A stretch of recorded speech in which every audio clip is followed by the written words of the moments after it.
Nanaginip ako. Sa panaginip ko'y naririnig ko ang kanilang mga tinig.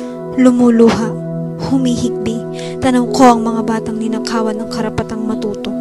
Pinatay ang kanilang mga pangarap, pinagkaitang makahawak ng lapis at papel. Pero sa panaginip na to'y gigising ako at bubuo ng arapaap para sa mga ubing na dapat ay nasa paaralan. Mula sa Batsilya ng Edukasyong Pangsekundarya, Medyor sa Pilipino, ito ang grupo ng Arapaap.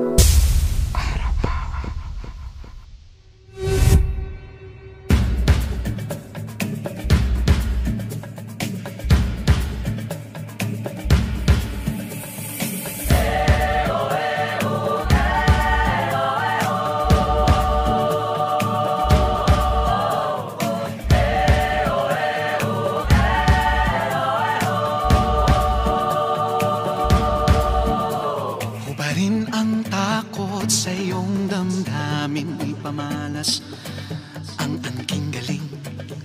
Tumayong buong tapang, harapin ang buhay, akapin ang tagumpay.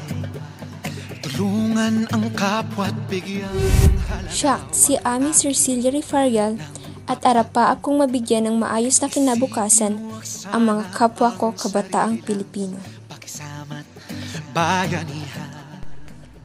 Siya ni Angelica Acosta at arapaap kong maihatid sa paaralan ang mga batang may makulay na pangarap.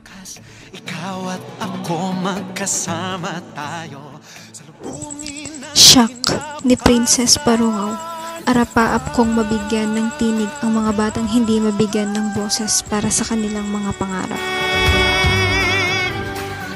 Shock ni Althea Joy Longgi at arapaap kong maging parte sa paghulma ng kinabukasan.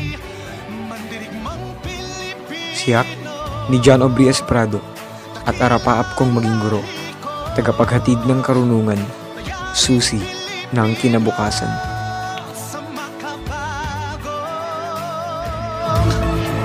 Panahon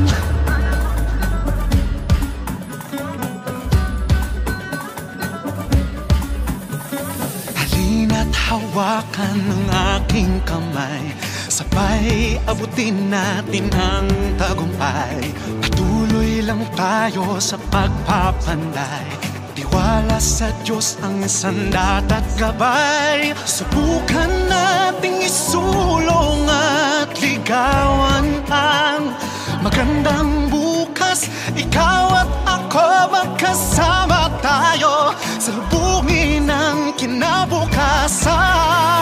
Pagaling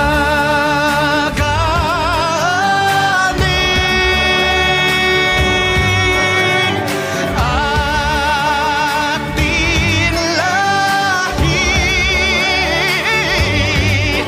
mandirigmang Pilipino, dakila ang lahi ko. Ang arapaap ay hango sa salitang Iloko na ang ibig sabihin ay pangarap. Inspirasyon ng grupong ito na patuloy na mangarap at maging matagumpay sa pagkamit nito.